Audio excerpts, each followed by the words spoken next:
ಕಾಂಗ್ರೆಸ್ ಪಕ್ಷ ಮುಸ್ಲಿಮರನ್ನ vote bank ಥರ ಬಳಸ್ಕೊಳ್ಳುತ್ತೆ, ಆಮೇಲೆ ಬಿಸಾಕ್ಬಿಡುತ್ತೆ, ಪ್ರಾತಿನಿಧ್ಯ ಕೊಡಲ್ಲ ಅನ್ನೋ ಥರದ ಮಾತುಗಳು ಇವತ್ತಿಗೂ ಮಾತಾಡ್ತಿದ್ದಾರೆ, ಕೇಳಿಬರ್ತಿದ್ದಾವೆ. ಯಾರು ಇಬ್ಬರು ಸಚಿವರಿದ್ದಾರೆ, ಒಬ್ಬರು ಸ್ಪೀಕರ್ ಇದ್ದಾರೆ, ಒಬ್ಬರು ಚೀಫ್ ವಿಪ್ ಇದ್ದಾರೆ ವಿಧಾನ ಪರಿಷತ್ತಲ್ಲಿ, ಒಂದು 25 ಮಂದಿ ನಿಗಮ ಮಂಡಳಿಯಲ್ಲಿ ಸದಸ್ಯರಿದ್ದಾರೆ. ಅವಕಾಶಗಳನ್ನು ಕೊಟ್ಟಿದ್ದಾರಲ್ಲ. ಮುಸ್ಲಿಮರ ಪ್ರಾತಿನಿಧ್ಯದ ಒಂದು ರಾಜಕೀಯ ಪ್ರಾತಿನಿಧ್ಯ ಬಹಳ ದೊಡ್ಡ ಇಶ್ಯೂ ಅದು. ಅದನ್ನು ಒಂದು ಉಪಚುನಾವಣೆಯಲ್ಲಿ ಡಿಸ್ಕಸ್ ಮಾಡಿ ಮುಗಿಸುವಂಥದ್ದು ಅಲ್ಲ. ಅದು ನಾವು ಮಾತಾಡಿದ್ರೆ ವಿವಾದ ಆಗುತ್ತೆ. ಕಮ್ಯುನಿಸ್ಟರಲ್ಲಿ ಎಷ್ಟು ಮಂದಿ ಮುಸ್ಲಿಂ ನಾಯಕರನ್ನು ಬೆಳೆಸಿದ್ದಾರೆ. ರಾಜಕೀಯ ಪ್ರಾತಿನಿಧ್ಯ ಸಿಗ್ಬೇಕಂತ ಹೇಳುವವನು. ಆದರೆ ಈ ಚರ್ಚೆಯನ್ನು ಹುಟ್ಟು ಹಾಕಿರೋದು ಎಂಥ ಸಮಯದಲ್ಲಿ ಮತ್ತು ಯಾವ ಉದ್ದೇಶಕ್ಕಾಗಿ ಅನ್ನೋದು. ಸಮುದಾಯದ ಬೇಡಿಕೆ ಏನಿದೆ ಅದು ಈಡೇರ್ತಿಲ್ಲ. ಕಾಂಗ್ರೆಸ್ ಅನ್ನು ಸೋಲಿಸಬೇಕಂತ ಹೇಳುವವರು ಯಾರನ್ನು ಗೆಲ್ಲಿಸಲಿಕ್ಕೆ ಹೊರಟಿದ್ದಾರೆ? ನಾನು ಕಾಂಗ್ರೆಸ್ ತಪ್ಪಂತ ಒಪ್ಕೊಂಡೇ ಇದನ್ನು ಹೇಳ್ತಾ ಇರೋದು. ಕಾಂಗ್ರೆಸ್ ಕೊಡಬೇಕಿತ್ತು, ಇದು ತಪ್ಪು. ಆದರೆ ನೀವು ಯಾರನ್ನು ಗೆಲ್ಲಿಸಲಿಕ್ಕೆ ಹೊರಟಿದ್ದೀರಿ? ಇದೇ ಸಮುದಾಯದ ಕೋಟಾದಲ್ಲಿ ಅವಾರ್ಡ್ಗಳನ್ನ ತಗೊಂಡು ಹೋಗೋರಿದ್ದಾರೆ, ಸಾಮಾಜಿಕ ಚಿಂತಕರು ಅನ್ನಿಸ್ಕೊಂಡಿರೋರು, ಬರಹಗಾರರು, ಸಾಂಸ್ಕೃತಿಕ ನಾಯಕರು, ಬೇರೆ ಬೇರೆಯವರು ಇದ್ದಾರೆ. ಅವರೆಲ್ಲರೂ ಬಾಯಿ ಮುಚ್ಕೊಂಡು ನಾನು ಸಾಂಸ್ಕೃತಿಕ ನಾಯಕರು ಏನಿದ್ದಾರೆ ಅವ್ರಿಗೆ ಏನು ಜವಾಬ್ದಾರಿ ಇಲ್ವಾ? ಅವ್ರು ಮಾತಾಡ್ಬೋದು, ಅವರಿಗೆ ಪಕ್ಷದ ಬೌಂಡ್ರಿಗಳಿರುವುದಿಲ್ಲ. ಈಗ ಉದಾಹರಣೆಗೆ ದಾವಣಗೆರೆ ಉಪಚುನಾವಣೆ ಮುಸ್ಲಿಮರಿಗೆ ಅನ್ಯಾಯ ಆಗಿದೆ, ಅವ್ರಿಗೆ ಕೊಡಬೇಕಿತ್ತು. ನಾನು ಹೇಳ್ತೇನೆ ಕೊಡಬೇಕಿತ್ತು. ಅದು ಯಾಕೆ ಕೊಟ್ಟಿಲ್ಲ ಅಂದರೆ ಅದನ್ನು ಕೇಳಿದವರು ಕಾಂಗ್ರೆಸ್ನ ಒಳಗಿನ MLAಗಳು. ಕಾಂಗ್ರೆಸ್ನ MLAಗಳು ಹೈಕಮಾಂಡ್ ಹೇಳಿದ ಕೂಡಲೇ ಅವರು ಸುಮ್ಮನೆ. ಉಳಿದವರಿಗೆ ಏನಾಗಿದೆ? ಇವರು ಯಾರಾದರೂ ಒಂದು ಶಬ್ದ ದಾವಣಗೆರೆಯಲ್ಲಿ ಮುಸ್ಲಿಮರಿಗೆ ಅನ್ಯಾಯ ಆಗಿದೆ ಅಂತ ಹೇಳಿದ್ದಾರೆ? ಬಾಗಲಕೋಟೆಯಲ್ಲಿ ಇತ್ತೀಚೆಗೆ ಶಿವಾಜಿ ಮೆರವಣಿಗೆ ಸಂದರ್ಭದಲ್ಲಿ ಕಲ್ತೂರಾಟ ನಡೀತು ಅನ್ನೋದನ್ನು ಅಲ್ಲಿಯ ಬೈ ಎಲೆಕ್ಷನ್ನಲ್ಲಿ ಸರ್ಕಾರ ಮುಸ್ಲಿಮರ ಓಲೈಕೆ ಮಾಡ್ತಿದೆ, ತುಷ್ಟೀಕರಣಕ್ಕೆ ನಿಂತಿದೆ ಅಂತ ಹೇಳಿ ಅಲ್ಲಿ ಮಾತಾಡಿದ BJP ನಾಯಕರೇ ಇಲ್ಲಿಗೆ ಬಂದು ಹೇಳ್ತಾರೆ ಸರ್ಕಾರ ಮುಸ್ಲಿಮರ ವಿರುದ್ಧ ಇದೆ, ಅನ್ಯಾಯ ಮಾಡಿದ್ದಾರೆ. ನೀವು ಆಯ್ತಪ್ಪ, ಕಾಂಗ್ರೆಸ್ ನಿಮಗೆ ಅನ್ಯಾಯ ಮಾಡಿದೆ, ಆದರೆ BJP ಅಷ್ಟು ಅನ್ಯಾಯ ಮಾಡಿದೆಯಾ? ನಮಸ್ಕಾರ ವೀಕ್ಷಕರೇ, ನೀವು ನೋಡ್ತಾ ಇದ್ದೀರಾ ಸಂಪಾದಕ ಯೂಟ್ಯೂಬ್ ಚಾನಲ್. ನಾನು ಸಂಕೇತ್. ರಾಜ್ಯದಲ್ಲಿ ಉಪಚುನಾವಣೆ ಕಾವು ಜೋರಾಗ್ತಾ ಇದೆ. ಇನ್ನೊಂದೆರಡು ದಿನಗಳಲ್ಲಿ ಉಪಚುನಾವಣೆ ನಡೆಯೋಕ್ಕಿದೆ. ಈ ಉಪಚುನಾವಣೆಯ ಡೇಟ್ ಅನೌನ್ಸ್ ಆದ ದಿನದಿಂದ ದಾವಣಗೆರೆ ದಕ್ಷಿಣ ಅನ್ನೋದೇನಿದೆ, ಈ ಕ್ಷೇತ್ರ ತುಂಬಾ ಒಂಥರದ ಹೈ ವೋಲ್ಟೇಜ್ ಕ್ಷೇತ್ರ ಅನ್ಸ್ಕೊಂಡಿರುವಂಥದ್ದು. ಕಾರಣ ಏನು ಅಂದರೆ ಅಲ್ಲಿ ಅಲ್ಪಸಂಖ್ಯಾತರು ಒಂದು ಟಿಕೆಟನ್ನು ಬಯಸಿದ್ರು, ಅಲ್ಪಸಂಖ್ಯಾತ ಪ್ರಾತಿನಿಧ್ಯ ಬೇಕು ಅಂತ ಒಂದು ಚರ್ಚೆ ಮುನ್ನೆಲೆಗೆ ಬಂದಿತ್ತು. ಆದರೆ ಅಲ್ಪಸಂಖ್ಯಾತರಿಗೆ ಕಾಂಗ್ರೆಸ್ ಟಿಕೆಟ್ ಕೊಡದೆ ಮೋಸ ಮಾಡ್ತು ಅನ್ನೋವಂಥ ಚರ್ಚೆ ಕೂಡ ಶುರುವಾಯಿತು. ಇವತ್ತಿಗೂ ಆ ಚರ್ಚೆ ಮುನ್ನೆಲೆನಲ್ಲಿದೆ, ಚರ್ಚೆ ನಡೀತಾನೆ ಇದೆ. ಈ ಎಲ್ಲ ವಿಚಾರ ಬಗ್ಗೆ ಅಂದರೆ ಅಲ್ಪಸಂಖ್ಯಾತರಿಗೆ ಟಿಕೆಟ್ ಕೊಡದೆ ಕಾಂಗ್ರೆಸ್ ಮೋಸ ಮಾಡ್ತು, ಇದರಿಂದ ಫಲಿತಾಂಶದ ಮೇಲೆ ಪರಿಣಾಮ ಬೀರುತ್ತೆ ಅನ್ನೋ ಥರದ ಈ ಚರ್ಚೆಗಳೇನಿದ್ದಾವೆ, ಈ ಎಲ್ಲ ವಿಚಾರಗಳ ಬಗ್ಗೆ ಮಾತನಾಡೋದಕ್ಕೆ ಇವತ್ತು ನಮ್ಮ ಜೊತೆಗೆ ಮುಖ್ಯಮಂತ್ರಿಗಳ ಮಾಜಿ ಮಾಧ್ಯಮ ಸಲಹೆಗಾರರು, ರಾಜಕೀಯ ವಿಶ್ಲೇಷಕರು, ಹಿರಿಯ ಪತ್ರಕರ್ತರಾಗಿರುವಂತಹ ದಿನೇಶ್ ಅಮೀನ್ಮಠ್ ಅವರಿದ್ದಾರೆ. ಸರ್, ತಮಗೆ ಕಾರ್ಯಕ್ರಮಕ್ಕೆ ಸ್ವಾಗತ. ಸರ್, ರಾಜ್ಯದಲ್ಲಿ ಉಪಚುನಾವಣೆ ಕಾವು ಜೋರಾಗಿದೆ. ಎಲೆಕ್ಷನ್ಗೆ ಇನ್ನೇನು 2-3 ದಿನಗಳು ಉಳ್ಕೊಂಡಿದೆ ಅಷ್ಟೇ. ನಿಮ್ಮ ಪ್ರಕಾರ ಇವಾಗ ವಾತಾವರಣ ಹೇಗಿದೆ ಮತ್ತು ರಿಸಲ್ಟ್ ಏನಾಗ್ಬೋದು ಅನ್ಸುತ್ತೆ ಸರ್? ರಿಸಲ್ಟ್ ಬಗ್ಗೆ ನಾನಿನ್ನು ದಾವಣಗೆರೆಗೆ ಹೋಗಿಲ್ಲ. ನಿಮಗೆಲ್ಲ ಗೊತ್ತಿದ್ದಾಗೆ ದಾವಣಗೆರೆಯಲ್ಲಿ ಇವತ್ತು ಮುಸ್ಲಿಮರಿಗೆ ಟಿಕೆಟ್ ಕೊಡಬೇಕಿತ್ತು ಕಾಂಗ್ರೆಸ್ಸಿನಿಂದ ಒಂದು ಕೂಗು ಎದ್ದಿದೆ.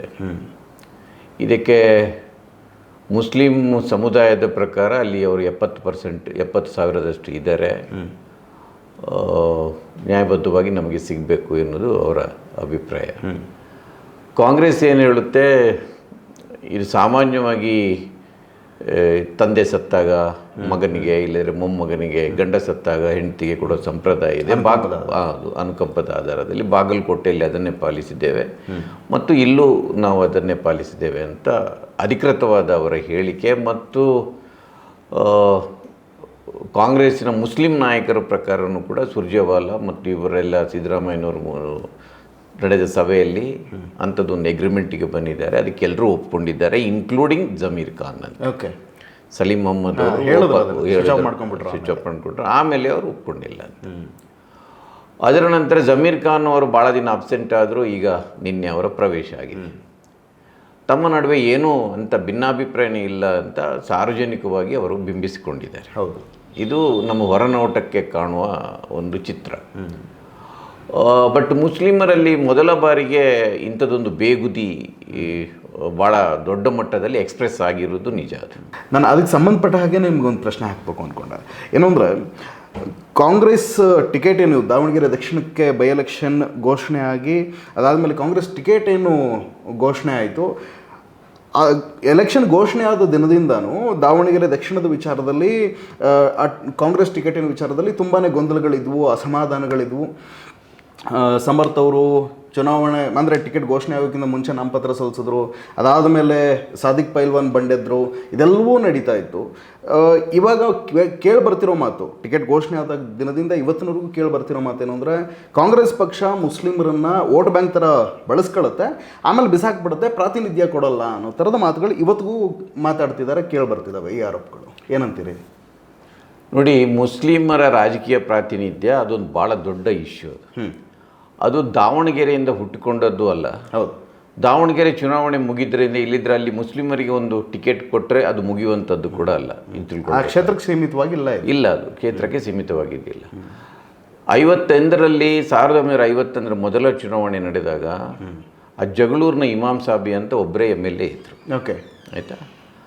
ಅದರ ನಂತರ 7 ಮಂದಿ ಏನಾದರೂ ನೀವು ಅವರ ರೆಪ್ರೆಸೆಂಟೇಷನ್ಗಳನ್ನು ತೆಗೆದು ನೋಡಿದರೆ ಬಹುಶಃ 78ರಲ್ಲಿ ದೇವರಾಜ ಅರಸು ಮುಖ್ಯಮಂತ್ರಿ ಆಗಿದ್ದಾಗ 16 ಶಾಸಕರು ಇದ್ದರು. ಓಕೆ, ಅದರ ನಂತರ ಯಾವತ್ತು ಅವರು 7, 8, 9 ಈಗ 9 ಮಂದಿ ಇದ್ದಾರೆ. ನೀವು 57ರ ವಿಧಾನಸಭೆ ಚುನಾವಣೆ ತೆಗೆದು ನೋಡಿದ್ರು ಮುಸ್ಲಿಮರು ಆಗ ಒಂದು 10.5% ಇದ್ದರು, ಅವರಿಗೆ 4.5% ರೆಪ್ರೆಸೆಂಟೇಷನ್ ಇತ್ತು. ಓಕೆ, ಇವತ್ತು 9 ಮಂದಿ ಇದ್ದಾರೆ, 4.5% ರೆಪ್ರೆಸೆಂಟೇಷನ್ ಇರೋದು. ಆಯಿತಾ. 78ರಲ್ಲಿ ಒಮ್ಮೆ ಅದು ಹೆಚ್ಚಾಗಿತ್ತು, 6%, 7%ವರೆಗೆ ಹೋಗಿದ್ದು ಬಿಟ್ಟರೆ 12ರಿಂದ ಮೇಲೆ ಹೋಗಿಲ್ಲ, ಅದು 7, 8ರಿಂದ ಕೆಳಗಿಳಿದಿಲ್ಲ. ಇದೇ ರೀತಿಯಲ್ಲಿ ಇದೆ. ಯಾವುದೇ ಪಕ್ಷ ಆಗಿರ್ಬೋದು, ಯಾವುದೇ ಪಕ್ಷ ಇದ್ದರು, ನಾನು ಹೇಳ್ತಾ ಇರೋದು ಯಾವುದೇ ಪಕ್ಷ ಇದ್ದರು. ಈಗ ನಮಗೆ ಹೊರನೋಟಕ್ಕೆ ಏನು ಕಾಣಿಸುತ್ತೆ ಅಂದರೆ BJP ಎಮರ್ಜ್ ಆದ ನಂತರ ಮುಸ್ಲಿಮರ ಪ್ರಾತಿನಿಧ್ಯ ಕಡಿಮೆ ಆಗಿದೆ ಅಂತ. ಸ್ಟ್ಯಾಟಿಸ್ಟಿಕ್ಸ್ ಬೇರೆಯೇ ಹೇಳುತ್ತೆ. ಓಕೆ, ಕಳೆದ 20 ವರ್ಷಗಳಿಂದ ಕರ್ನಾಟಕದಿಂದ ಲೋಕಸಭೆಗೆ ಒಬ್ಬ ಮುಸ್ಲಿಂ MP ಸಂಸದ ಆಯ್ಕೆ ಆಗಿಲ್ಲ. ಇಕ್ಬಾಲ್ ಅಹ್ಮದ್ ಸರ್ಡಗಿ ಲಾಸ್ಟ್ 2004ರಲ್ಲಿ ಆಯ್ಕೆಯಾಗಿತ್ತು.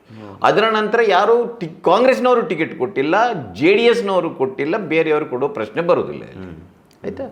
ಇದು ನೀವು ರಾಷ್ಟ್ರ ಮಟ್ಟದಲ್ಲಿ ನೋಡಿದರೂ ಕೂಡ ಇದೇ ಮುಸ್ಲಿಮರ ಪ್ರಾತಿನಿಧ್ಯದ ಒಂದು ರಾಜಕೀಯ ಪ್ರಾತಿನಿಧ್ಯ ಭಾಳ ದೊಡ್ಡ ಇಶ್ಯೂ ಅದು. ಅದನ್ನು ಒಂದು ಉಪಚುನಾವಣೆಯಲ್ಲಿ ಡಿಸ್ಕಸ್ ಮಾಡಿ ಮುಗಿಸುವಂಥದ್ದು ಅಲ್ಲ ಅದು. ಈಗ ನೋಡಿ, ವೆಸ್ಟ್ ಬೆಂಗಾಲಲ್ಲಿ 26% ಇದ್ದಾರೆ. ಅಲ್ಲಿ ಇವತ್ತು ಕಮ್ಯುನಿಸ್ಟ್ರದ್ದು MLAಗಳೇ ಇಲ್ಲ. ನೀವು ಮುಸ್ಲಿಮರು ಬಿಟ್ಬಿಡಿ, ಆಯಿತಾ. UPನಲ್ಲಿ 26-27% ಇದ್ದಾರೆ, 32 ಜನ MLAಗಳಿದ್ದಾರೆ. ಎಲ್ಲರೂ ಸಮಾಜವಾದಿ ಪಕ್ಷದವರು, 2 RJD ಅವರು, ಕಾಂಗ್ರೆಸ್ನವರು ಇಲ್ಲ, BJPಯವರು ಅಂತೂ ಕೊಟ್ಟೇ ಇಲ್ಲ. ಮುಸ್ಲಿಮರ ಪಾಪ್ಯುಲೇಷನ್ ಎಲ್ಲಿ ಜಾಸ್ತಿಗಿದೆ ಅಷ್ಟೇ ಹೇಳ್ತಾ ಇದ್ದೀನಿ. 26% ವೆಸ್ಟ್ ಬೆಂಗಾಲಲ್ಲಿದ್ದಾರೆ, 26% ಕೇರಳದಲ್ಲಿದ್ದಾರೆ. ಕೇರಳದಲ್ಲಿ ಲಾಸ್ಟ್ ಅಸೆಂಬ್ಲಿಯಲ್ಲಿ ಎಷ್ಟು ಮಂದಿ ಇದ್ದಾರೆ? 15 ಜನ ಇರೋದು IUML ಅಲ್ಲಿ. ಓಕೆ, ಕಮ್ಯುನಿಸ್ಟಲ್ಲಿ ಎಷ್ಟು ಮಂದಿ ಇದ್ದಾರೆ? 6 ಮಂದಿ ಇರೋದು. 26% ಪಾಪ್ಯುಲೇಷನ್. ಅದು ಹೇಳಿಯಪ್ಪ ನೀವು, ಕಮ್ಯುನಿಸ್ಟ್ರಲ್ಲಿ ನಾವು ಮಾತಾಡಿದರೆ ವಿವಾದ ಆಗುತ್ತೆ. ಕಮ್ಯುನಿಸ್ಟ್ರಲ್ಲಿ ಎಷ್ಟು ಮಂದಿ ಮುಸ್ಲಿಂ ನಾಯಕರನ್ನು ಬೆಳೆಸಿದ್ದಾರೆ ಅವರು? ವೆಸ್ಟ್ ಬೆಂಗಾಲಲ್ಲಿ ಎಷ್ಟು ಮಂದಿ ಬೆಳೆಸಿದ್ದಾರೆ? 32 ವರ್ಷ ಅಧಿಕಾರದಲ್ಲಿ ಇದ್ದಾರಲ್ಲ, ಯಾವ ಮುಸ್ಲಿಂ ನಾಯಕರನ್ನು ಬೆಳೆಸಿದ್ದಾರೆ? ಪಾಪ್ಯುಲೇಷನ್ಗೆ ಅನುಗುಣವಾಗಿ ಕೊಡಬೇಕಿತ್ತಲ್ಲ, ಎಲ್ಲಿ ಕೊಟ್ಟಿದ್ದಾರೆ? ಅದರಿಂದ ನಾನು ಹೇಳ್ತಾ ಇರೋದು ಸರಿ ತಪ್ಪುಗಳ ಪ್ರಶ್ನೆ ಅಲ್ಲ ಇಲ್ಲಿ. ಇದು ನಾನು ಯಾಕೆ ಅಂದರೆ ಇದೊಂದು ಭಾಳ ಗಂಭೀರವಾದ ವಿಚಾರ. ಅದು ಮುಸ್ಲಿಮರಿಗೆ ಅವರಿಗೆ ಸ್ವಾತಂತ್ರ್ಯ ಸಿಕ್ಕಿದ ಇವತ್ತಿನವರೆಗೂ ಕೂಡ ಅವರ ಜನಸಂಖ್ಯೆಗೆ ಅನುಗುಣವಾದ ರಾಜಕೀಯ ಪ್ರಾತಿನಿಧ್ಯ ಅಸೆಂಬ್ಲಿಯಲ್ಲಿ ಆಗಲಿ ಲೋಕಸಭೆಯಲ್ಲಿ ಸಿಕ್ಕಿಲ್ಲ. ಓಕೆ, ಆಯಿತಾ. ಇದು ಮೊದಲನೇ ವಿಚಾರ. ಇದನ್ನು ಹೇಗೆ ಅಡ್ರೆಸ್ ಮಾಡಬೇಕಂತ ಕೂತು ಯೋಚನೆ ಮಾಡಬೇಕು. ಅದು ನೀವು ಒಂದು ಉಪಚುನಾವಣೆಯಲ್ಲಿ ಚರ್ಚೆ ಆಗುವಂಥದ್ದಲ್ಲ.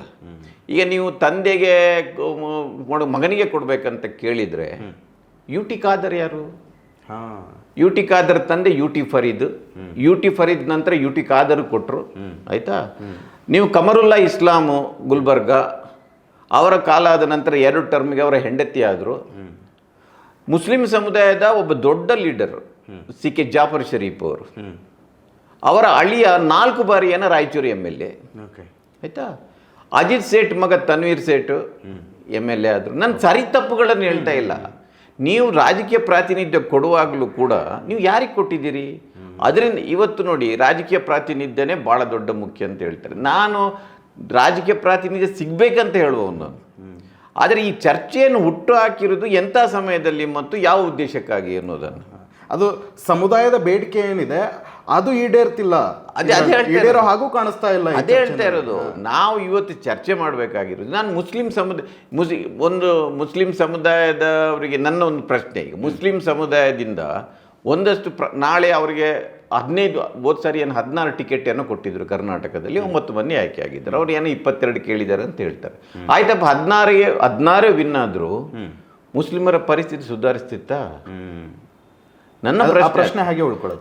ಈಗ ಮುಸ್ಲಿಮರ ಬಹಳ ಮುಖ್ಯವಾದ ಪ್ರಶ್ನೆ ಏನು?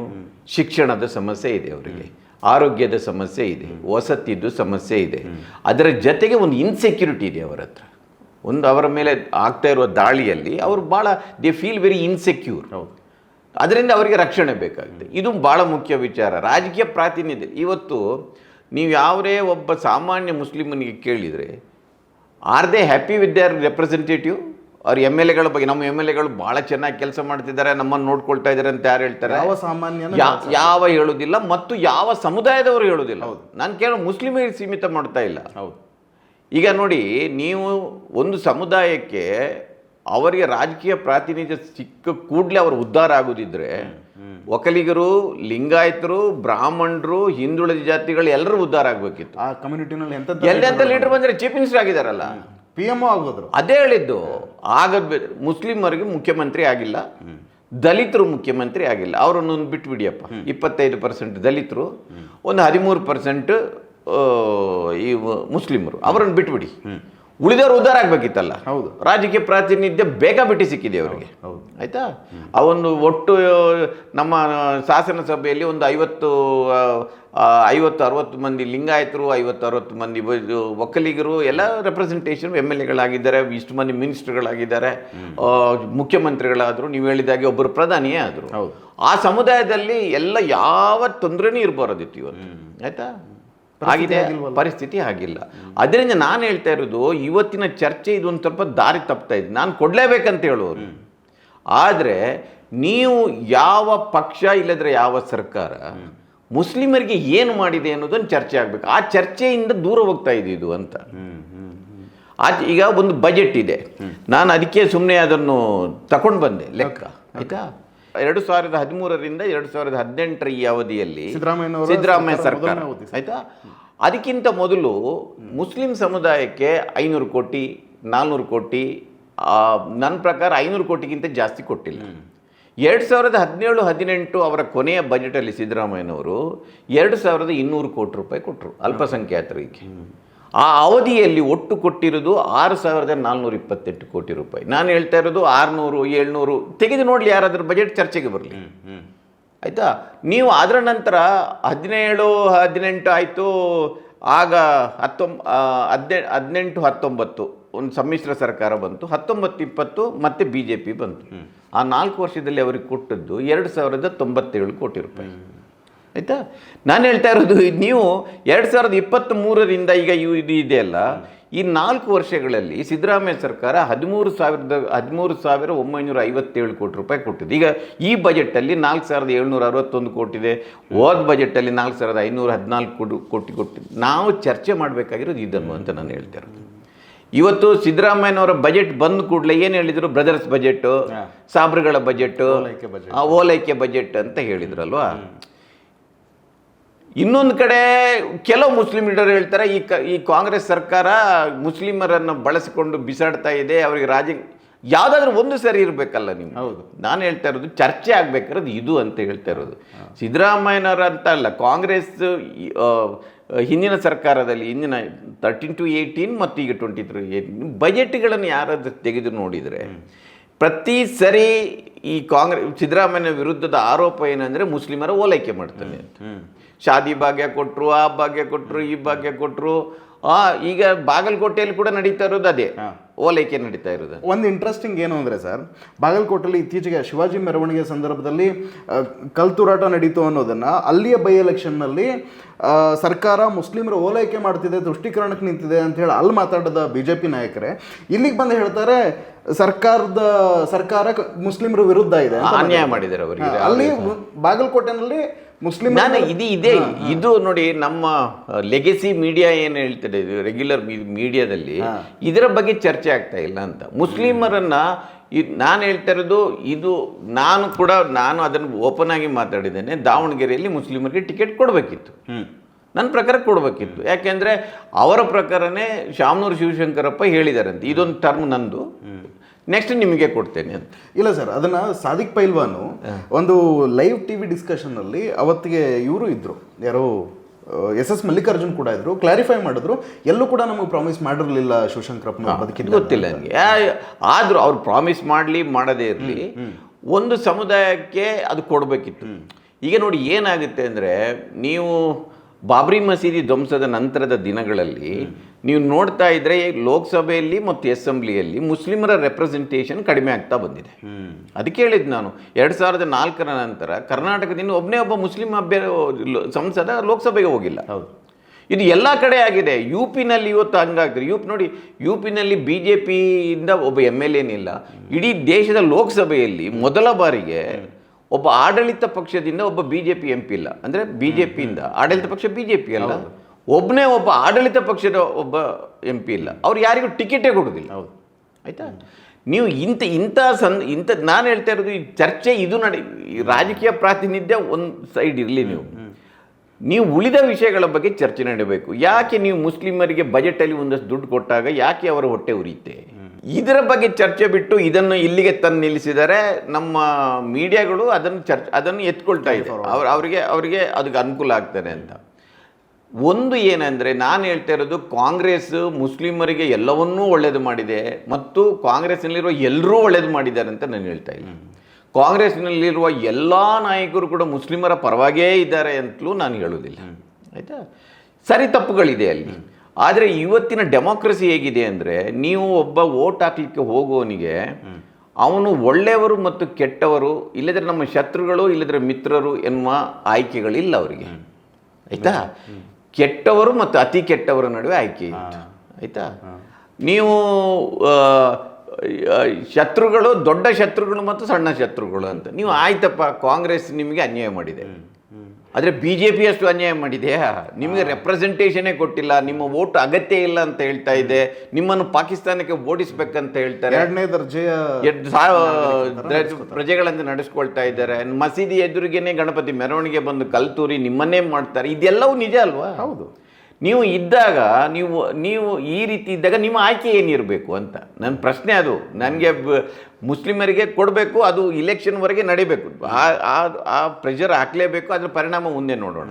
ಆದರೆ ಈ ಸಂದರ್ಭದಲ್ಲಿ ಅದಕ್ಕಾಗಿ ಕಾಂಗ್ರೆಸ್ಸನ್ನು ಸೋಲಿಸಬೇಕಂತ ಹೇಳುವವರು ಯಾರನ್ನು ಗೆಲ್ಲಿಸ್ಲಿಕ್ಕೆ ಹೊರಟಿದ್ದಾರೆ ಅಂತ ಪ್ರಶ್ನೆ. ಯಾರನ್ನು ಗೆಲ್ಲಿಸ್ಲಿಕ್ಕೆ ಹೊರಟಿದ್ದಾರೆ? ಈಗ ಕಾಂಗ್ರೆಸ್ ಸೋತ್ರೆ ಅಲ್ಲಿ ಯಾವನೋ ಒಬ್ಬ ಮುಸ್ಲಿಂ ಅಭ್ಯರ್ಥಿ MLA ಆದರೆ ನಾನು ವೆಲ್ಕಮ್ ಮಾಡ್ತೀನಿ. ಅದರ ಪರಿಸ್ಥಿತಿ ಹಾಗಿಲ್ಲ.